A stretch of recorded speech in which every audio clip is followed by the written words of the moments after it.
Good morning, good afternoon, wherever you are. Welcome to Live Real Talk with Nina. And my guest today is Jan Radke. The SMS stands for Social Media Strategist. Hmm. And I was super, super excited when I met Jen because there is actually such a thing as a something that organizes the wild, wild, wild west of social media. So Jen, welcome to today's show, and I'm super excited. I have tons of questions for you, and I'm just sort of kind of just very curious about NISM, about you, about how all of this works, and the actual prospect of there being a certifying body that brings some structure, order, and accountability into social media. And I always like to say it's the wild, wild, wild west because then we have www. It's hokey, but little things like that make me happy. I Um, love it. I love it. so Jen, please introduce yourself and give yourself a little time. We want to know about your background, how you got to where you are, and then we'll talk a little bit about what it is that you actually do with NISM, and then take it from there. Absolutely. Again, thank you, Nina, for having me. I always love talking about myself. No, the National Institute for Social Media. And pardon me for saying NISM. That's just me being dyslexic, and it's the NISM, right? Is that Yep, it is NISM, the National Institute for Social Media. yeah? And, like you, I was really surprised and excited when I found out about the Institute. So, a little bit about me. I live in Minnesota in the US, so where it's cold and snowy here right now. Hmm. I spent the first 15 years of my career in higher education, admissions, marketing, really working with the new student process. And in 2012, I found myself in a position to change, to move industries, to figure out kind of who I wanted to be next. I'm not going to say when I grow up because I'm not sure I will ever grow up, but really try to figure out who I wanted to be next. And I was introduced to a young man who started the National Institute for Social Media. And I was really interested and curious because I had been familiar with industry certifications like Project Management Institute, the PMP, and the different certifications that you obtain if you're doing like financial planning, Yeah. Series 7, all that kind of stuff. And so I was like, well, this is interesting because social media is still really kind of fresh. And this is back in 2012. Mm. And so I did some research into what he was doing, loved what I saw, and the way that it was put together. It spoke to my education background as well. So I joined the Institute as a business development representative, and I did some sales, connecting them with colleges and universities. Mm-hmm. And then I got certified myself back in 2014, I guess it was. Mm-hmm. Became an educator because one of the things I know about myself is I love teaching and training others. So I became an educator for them. And then I left the Institute shortly, or for a short period, started my own consulting company where I did social sales training before coming back as CEO and owner in 2016. So it's been a fun journey, with lots of twists and turns and things that were unexpected. But I really love the work that we're doing here and the community that we're building. Yeah, and I mean, I think community is what this is all about in the end, Mm-hmm. right? I strongly believe that too myself. Yeah. So I mean, I have so many questions. I mean, my biggest, I'm trying like not to go for my biggest questions right off the bat because I've been so preening for this conversation with you beyond just a quick introduction we had. I had a mentor many, many decades ago, not that many decades, a couple of decades ago, for a documentary filmmaker. And she said, if you find that, the gold and it, under the rock, sort of, that was her, metaphor. She's like, you sort of lift it up and you look under it and then you slam it back down again and you save it for the interview. Very good. You don't ask all the questions because once the second time around, it's just never as good or as magic. Okay, so you're certifying whom exactly? Yep. Our primary audience is marketing professionals who utilize the social media tools on a daily basis. Mm-hmm. Now, those people could work in the vertical of marketing, which makes a lot of sense. Yeah. But it could also be in a vertical of customer service, Yep. talent acquisition, Mm-hmm.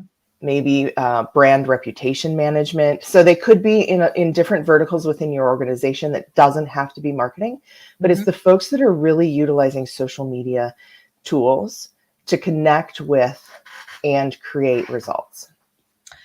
Okay, so the way you work with your audience is that well, I mean, there's a credibility factor, right? Which Sure, is absolutely. really huge. And then where comes in, so who asks, like, are there people, are there employees, are there governance, like place, like for instance, I'm a minority and women certified business. So there's like these hoops I had to jump through to fill out all the paperwork, and so it's demanded for me in order to get certain be able to bid on certain projects. So is there a body like that like requires a certification? How does that work? So that's a great question. And right now, there is not in social media or in marketing any body or even overarching organization that requires a certification in marketing or in social media.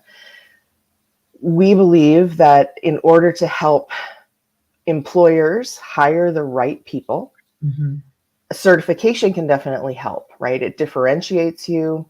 It has a third-party assessment of your skills instead of just a self-assessment, right? And I know the best way to show what you do is to do it and give examples, but sometimes it's easy for us, especially in today's world, to question the validity of some of what we're seeing, right? And when you've been assessed by a third party, it's much more difficult to question those credentials and that authority, right? Yeah. So that is one of the basis of certifications. 91% of hiring managers do say that they look for certifications or industry standards, which is what NISM has set out to do. So they're looking for it, even if it's not required. It's a great way for an individual, maybe a solopreneur who is working in this space, to sell their services to someone else because it's another differentiator. And in addition to credibility, it really does build confidence in the person who has done it themselves. And so we also find, and this is somewhat anecdotal, right? Because we don't do a before sales process and an after sales process, but we really do see that the folks who are using their certification in conversations with clients are selling more of those clients and being successful in keeping them because they're more confident in their skill sets and what they can offer and how to communicate that to their clients. Here's an interesting question, which I wasn't going to ask until later, but Dan Smolin, hi Dan, is asking, what is Jen's view of ongoing certification talent? So I was going to ask you, is there like a ongoing, like, do you need ongoing accreditation? How does that work? Yep. So our certification, for example, is only good for 2 years. During those 2-year period, we require strategists to do continuing education units in order to stay current. And so they have to meet certain credentials or criteria in order to be considered continuing ed. And if they don't do the continuing ed, the only way for them to keep their certification current is to then retest, right? So those are your two options. You can follow down that continuing ed path, which is the one that I encourage people to do because that is the best way to continue learning. But yeah, continued growth and certification renewal, definitely important. If you are in this space, and probably any space, right? Things are changing. And in this space specifically, changing rapidly. So if you're not keeping up, the certification that you took 6 years ago doesn't reflect what's out in the world today. Absolutely. I mean, I did moonlight for a couple, like 14 years or so as personal trainer, and it was the same thing. There was continuing education credits that needed to be fulfilled, and every 2 years we renewed, right? Because things change. And that actually really is like sort of my biggest question. So I'm going to ask it right now because we're in that topic, and Dan it's all Dan's fault. Thank you, Dan. Thank you, Dan. Great guy, by the way. So the real question is, how do you stay on top of I mean, for me, like social media, it has like 50,000 different tentacles that all go in the opposite direction at warp speed. And how do you stay on top of that with a certifying body or as a certifying body and as an educator? Yeah, so that really goes to the core of structure. Yep. So, a National Institute for Social Media is not Jen's certification company. The exam was not written by me, right? Yep. We employ the knowledge and experience of subject matter experts. Yep. We have an advisory board of folks that come from a variety of industries, a variety of backgrounds, team size, all of this. And those are the folks that are really taking the data that we collect every year from job surveys and hiring manager surveys and sort through it and decide, okay, this is what we need to test our folks on. And Yep. they create the exam, provide NISM then with the learning objectives. So the way I stay current is by keeping a really great core group of people around me who are current in their respective subject matter areas. Yep. The other thing is certification or, continuing education does not have to be done at the National Institute for Social Media. Okay. If you find once you're certified that you're doing a lot more with analytics, for example, or online advertising, go to Google and get Google Analytics certified or Google AdWords certified. If you're doing a lot with Facebook, go get Meta Blueprint certified. Those will qualify as continuing education units. And it's easier then for you to do a couple of things. One, specialize in an area. The National Institute for Social Media is platform agnostic. Yep. So what we're teaching are strategies regardless of platform. Okay. So if you're finding yourself working in a particular platform, then you may want to go and get something that's more specific as a continuing ed unit. And those are the ways that we keep up is we utilize our resources. It's not a one person show. Yeah. I mean, there's no other way to do it, I would No. imagine, right? Yeah. So in case in point, I was talking to this woman yesterday, and I actually make note of it to make a post of it. Blew my mind. So she signed up with somebody who claimed to be a specialist, right? A TikTok specialist, and that person had her create 20 videos a day for 90 days. Whew, I'm I know, tired. and I was exhausted.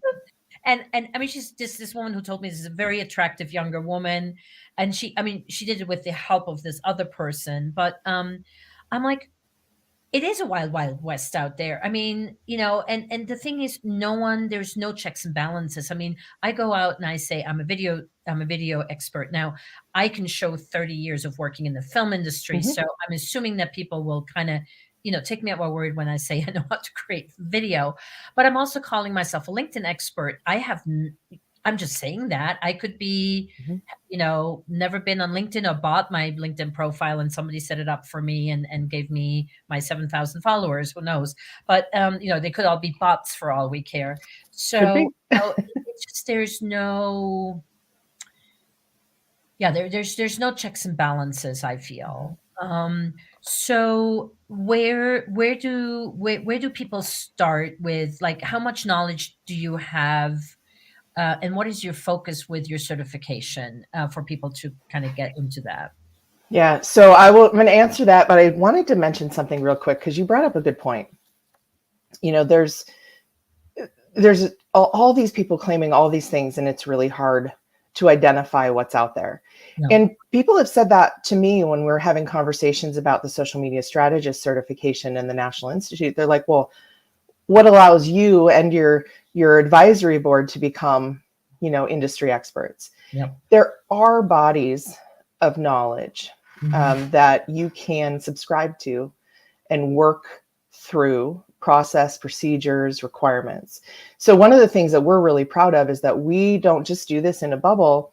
We're members of the Institute for Credentialing Excellence, which is a membership service. You can be a member, but you can also get accredited through them.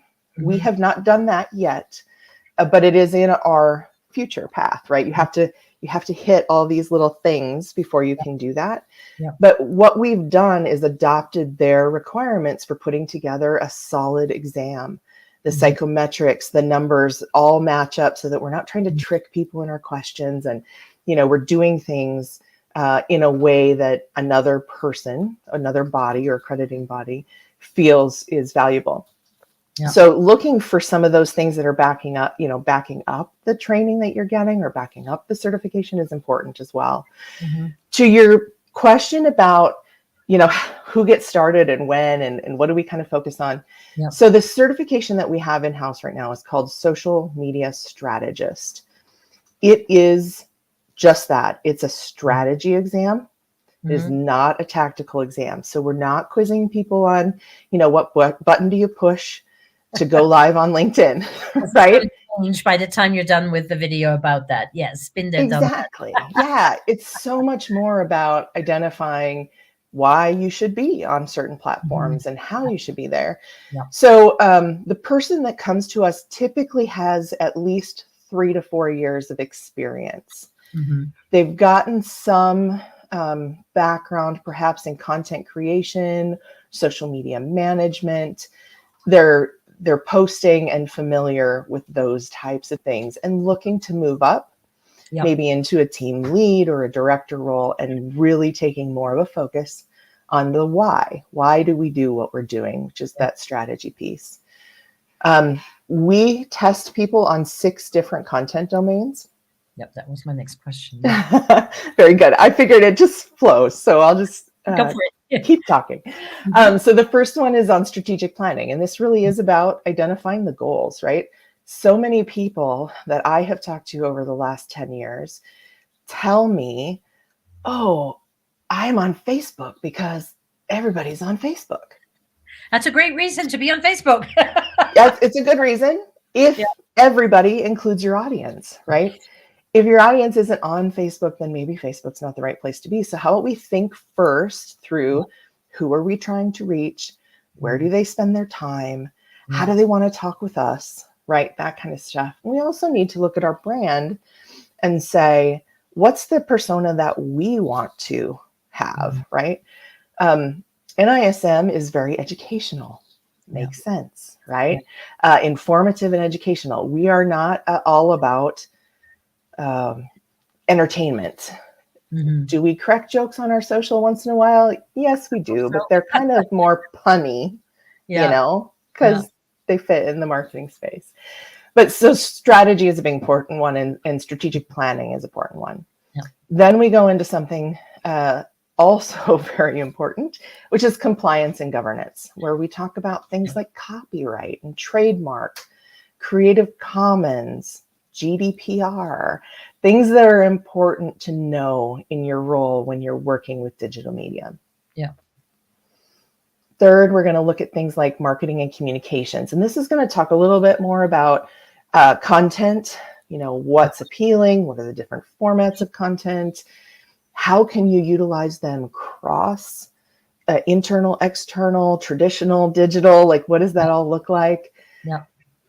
We get into project management. Okay.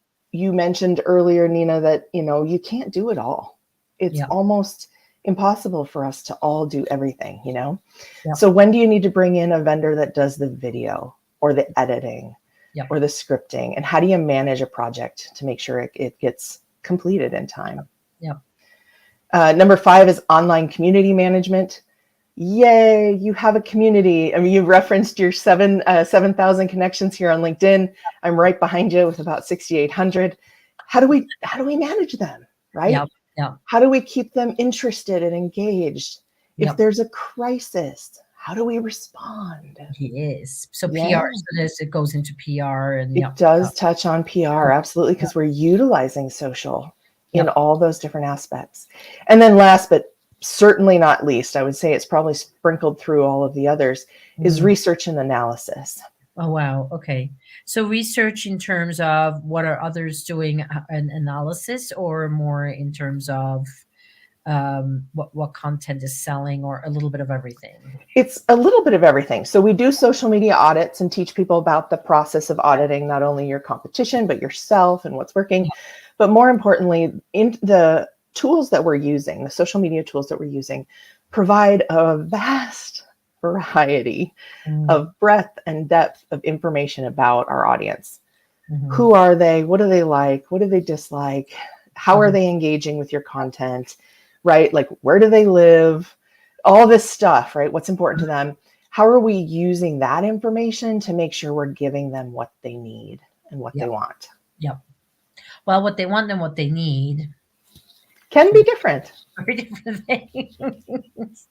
If you figure out what they want and can give them what they need, you're not going to have a problem, with then you're going to grow for sure. Yep, Yep. absolutely. But it's important to take us out of it, right? Yep. So many times we think, I need to put this out because it's interesting, or it talks about me or whatever. And the reality is it's not helpful to our audience. Our audience wants to know how we can solve a problem that they're having or how we can make their day better. Yep. And that's really what we need to be. I just read this this week, and I don't know whether it was following you or where I found it, but it said people on LinkedIn want to learn from you, not about you. Yes. And I thought that was so brilliant, right? It's like yes, it's about you. People buy from people, but it doesn't mean that it's a reason or a platform or an opportunity to sort of make yourself look bigger, greater, better than you are. You want to actually just really give good information and serve your audience. Yeah, absolutely. You just want to be real. No reference to the application intended. You just want to be a real human. You want to communicate what's helpful and useful. Yeah. So I was really surprised. I was, of course, stalking you a tiny little bit in preparation for this. And I thought, in my mind, this was like, immediately I was like, oh, this is going to be like, a 6-month course and it's going to cost $1 gazillion.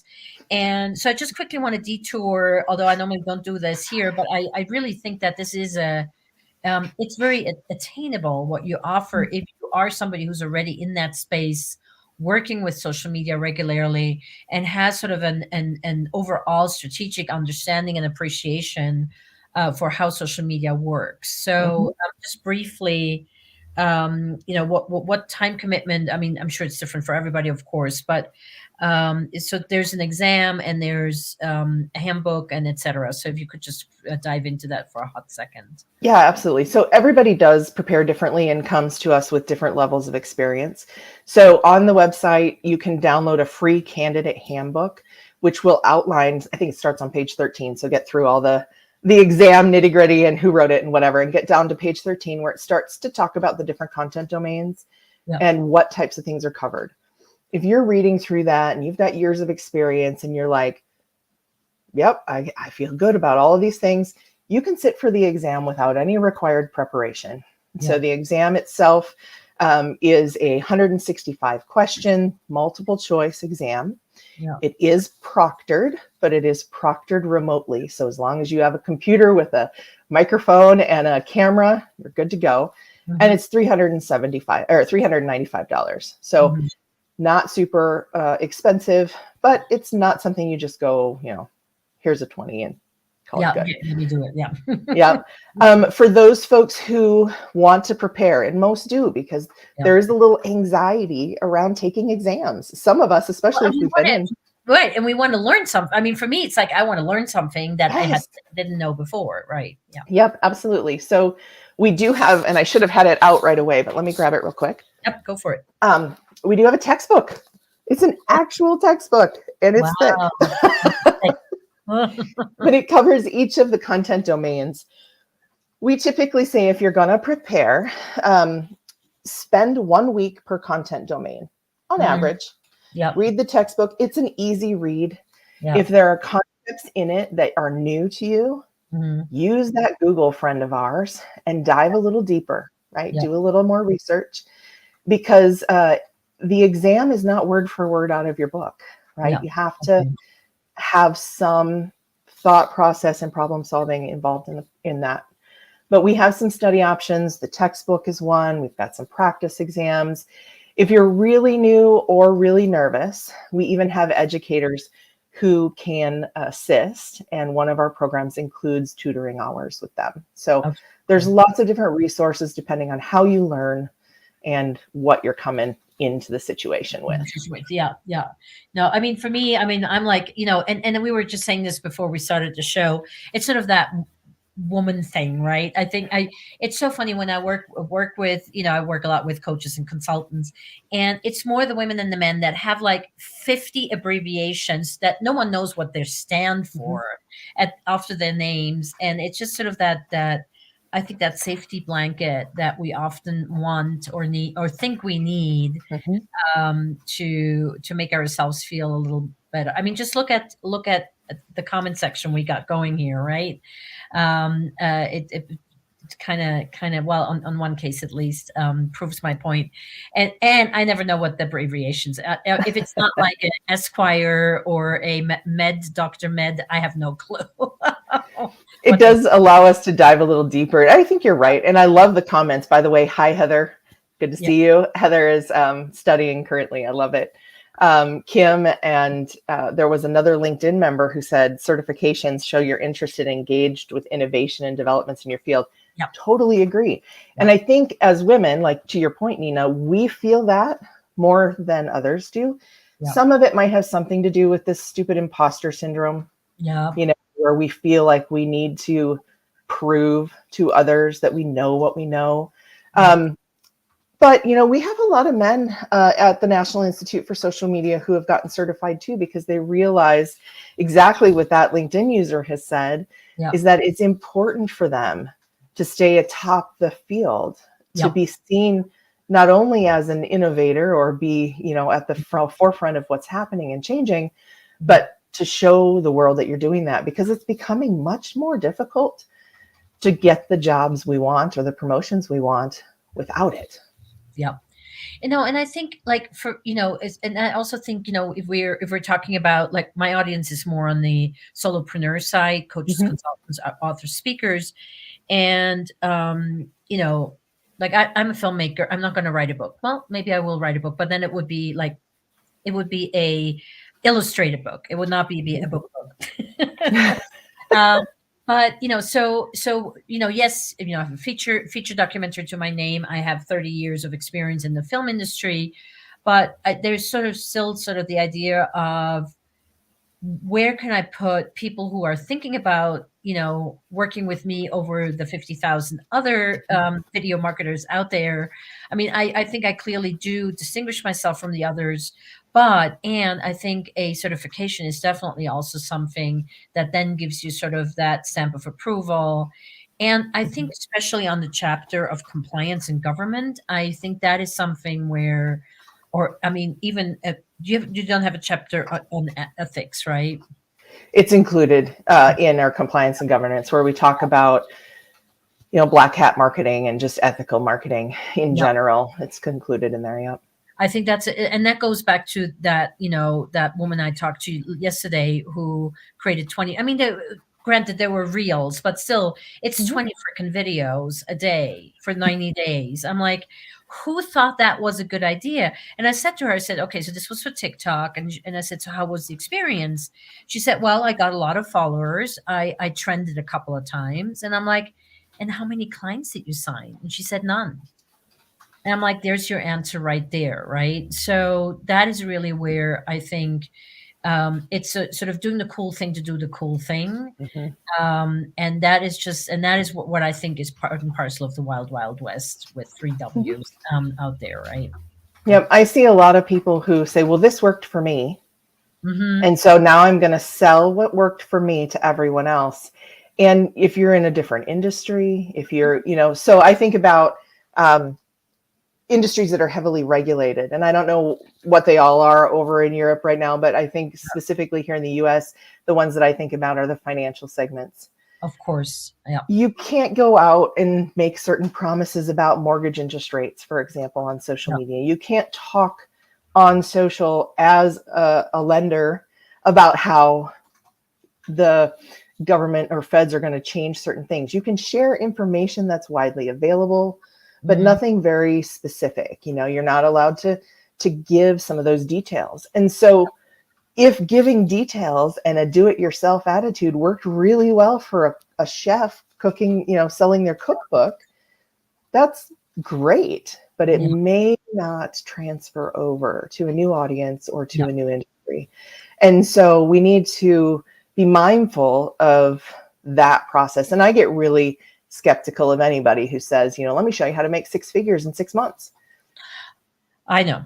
You know? And it doesn't even have to be, so, and I split my time between Europe and New York. But, it's, when you're working now, I only work with service providers, for instance, because they have a completely different need when it comes to video and to LinkedIn than a retailer does. And a retailer is going to, have different kinds of content already available to them. And they're going to sit probably more on Instagram than LinkedIn. And, with even within our industry, I've had people that I've looked at into, and they're like, "Oh, this works for me," and maybe we have a very similar, or even a comparable one-to-one business, but their personality is completely different than mine. So what works for them, I have this amazing coach I'm working with, and she does these in LinkedIn, Facebook lives daily. And they're off the cuff, and she's got a huge following. She has a super successful business, but she also has the personality that works for that. You would have to shoot me to do that, right? That's just not who I am. I love being on video, don't get me wrong, but I'm not going to do lives because I want it controlled and canned so I can edit it and then post it when I feel it's right. And I'm just not going to go off the cuff every day, right? That's not my thing. But we have very, very similar businesses. So again, what works for her doesn't necessarily work for me, or works for, all the other people that are in our orbit.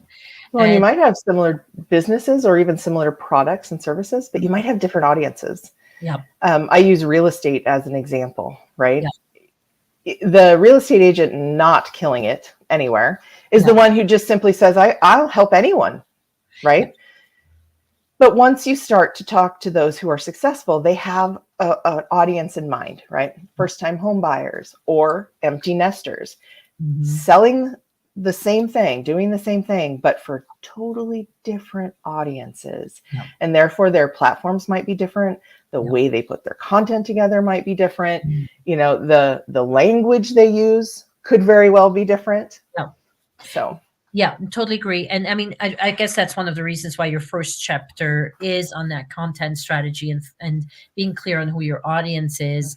And I often, as a qualifier, when I look for, clients, one of my qualifiers is, who your audience is. And, everybody with skin for a, beauty product, that's not an audience, right? I want to, the more niche, and, it sounds counterintuitive when you come into marketing first, that the niching down. And I fought it for a long time, but now that I've realized how valuable it is and how it can really help you grow your business, I'm all for it.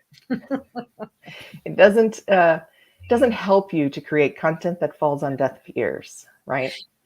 Yeah, or scares people away, or intimidates them, or or makes them feel overwhelmed, or a whole host of things. So once you have the certification, what happens next? I mean, you get to put the SMS, what is it? SMS, right? Yep. The SMS can go behind your name. We provide folks with a digital badge, so they can add that to their LinkedIn profile, but they can also put something on their resume, whatever. The digital badge is great because it allows folks to also go into the digital badge hub and see the credentials that were required in order for them to take that exam. So it's a little bit more of a validation instead of just downloading an image, right, and saying it's good. But then we also, I mentioned this earlier, we have a great community. So we have a closed group on both Facebook and on LinkedIn, where we share information, resources, ideas, people collaborate. We talk about the things that are happening and changing in the world. We also do, and this is more open to the public, but I see our SMSs there all the time. We offer webinars twice a month. They're continuing education opportunities, but they're also there for folks who are maybe new to NISM. In fact, we have one right after this session. We're going to be talking about social media policy. And so there's different topics every month, and folks come to that. For our strategists, in the past, we have done some happy hours. We're going to be bringing that back in 2023 to connect virtually. We haven't done a formal conference yet, but I do see that in our future. So don't tell everybody.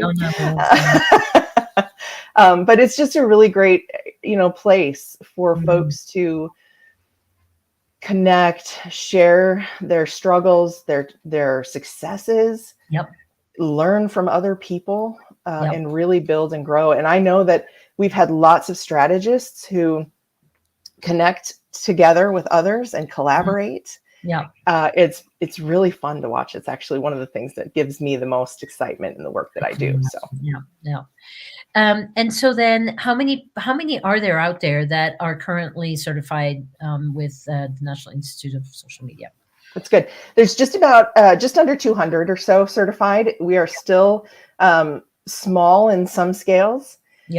But it requires people to recertify. And I'll tell you, 2020 and the last 2 years really took a toll on folks in this industry. So we have seen folks leaving social media for calmer, lower stress jobs, they say. So we have been trying to work with that and help folks with mental health as well. But there's just under 200 certified strategists right now. So getting certified definitely sets you apart. Yeah, for sure. And then how labor intense is the recertification for every other year? It's 20 hours of continuing ed. So if you it's almost an hour-to-hour comparison. Almost. It kind of depends on what it is that they're doing, but it really is not hard. If you attend even half of the NISM webinars, your certification would be recertified. And then it's just a matter of uploading that proof of completion, and then there's a small recertification fee of $135. So it's not much. It's the paper processing and getting you your new certificate and handling all of that.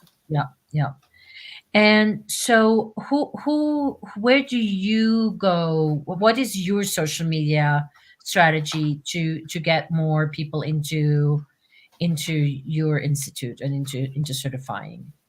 So that's an awesome question, and one I didn't expect today.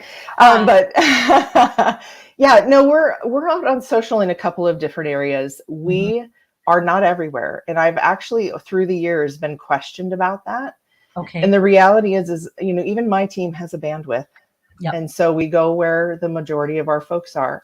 We spend a lot of our efforts on LinkedIn and Twitter. Those two tend to drive the most conversation and therefore communication and outcomes to our audience. But you can also find us on Facebook and Instagram.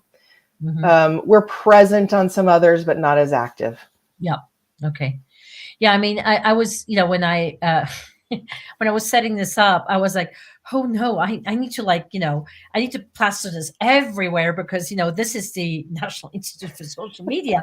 It sort of, it does give, I really felt like there was like a level of respect where I was like, okay, I need to really I've got my shit together on this one because I'm going to get graded or, I don't want to get an F. There's no greater judgment here, Nina. In my opinion, you did fantastic. And this is about your audience, right? I'm here to talk with you in front of your audience about something that may be helpful to them. I mean, but I'm doing this because I just think, and again, maybe it's the woman thing who needs, the imposter syndrome, whatever. And I mean, I'm doing fine without it, but I kind of just think it would be cool to add that. It would be just really nice to, and I'm also thinking I would probably learn some really cool things, and that to me would be the biggest attraction, right? Is to have a reason. It's like when you do races. I used to do running races, triathlons, etc. It was sort of never about the race itself as much as it was to, as a girlfriend of mine put it, give yourself permission to need to train that much, so because you didn't want to be the last person. I always said on the triathlons, I was a lousy runner. I was said I just don't want to be the last person in my age group. I can be the second to last, but I don't want to be the last person.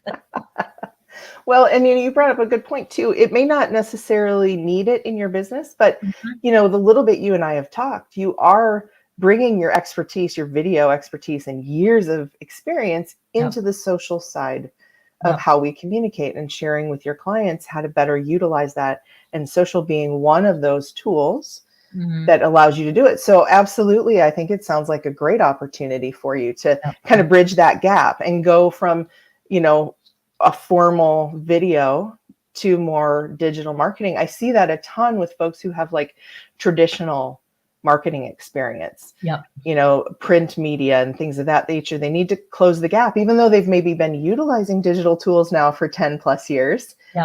They don't have anything to prove it, if you will.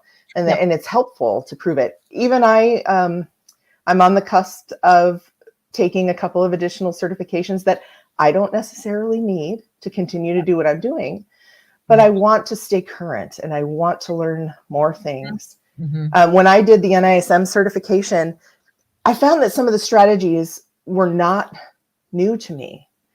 But when I got to look at it through a social media lens, it opened up a whole bunch of creativity and ideas that I didn't know existed at that time.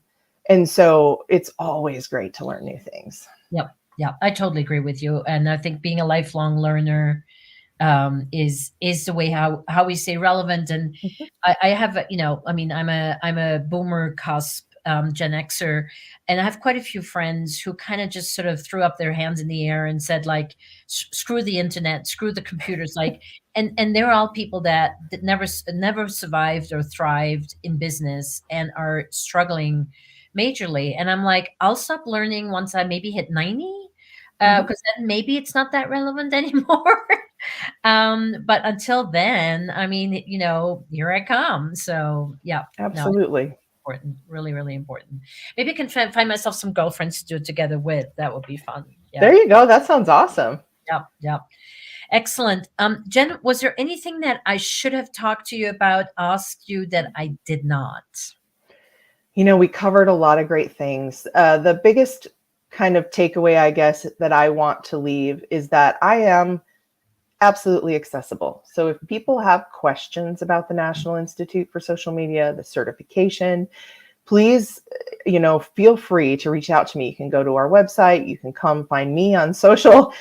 Google me. You'll find me. But I love helping people through this process. And I know this is easy for me to say, but I believe that there are maybe even people that are listening in right now who've seen this firsthand. I'm not going to sell you something you don't need, because that doesn't do me any good either. Having a bunch of certified strategists who don't value their certification doesn't do me any good, because they're not going to renew. And so I want to help people through the process. Is this something that would help you or your business, your goals? So if you have questions, feel free to reach out to me. Reach out to some of the social strategists that you've seen. Reach out to the people that you've heard or studying, whatever the case may be, and see what you can learn. Awesome. And to that end, I will put your credit. Well, first of all, people can follow you on LinkedIn or Facebook, wherever you're listening to this live. And I will also put your link into the relevant comments on the different platforms that we're on. So guys, if you still have questions, you can also just drop them in the comment. After this, I'll be keeping an eye on it.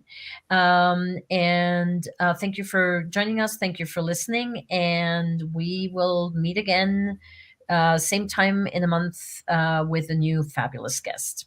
Thank you all for listening and tuning in. Bye-bye. Thank you, Dina. Thank you, everyone. Jen, for spending your time with us. My pleasure.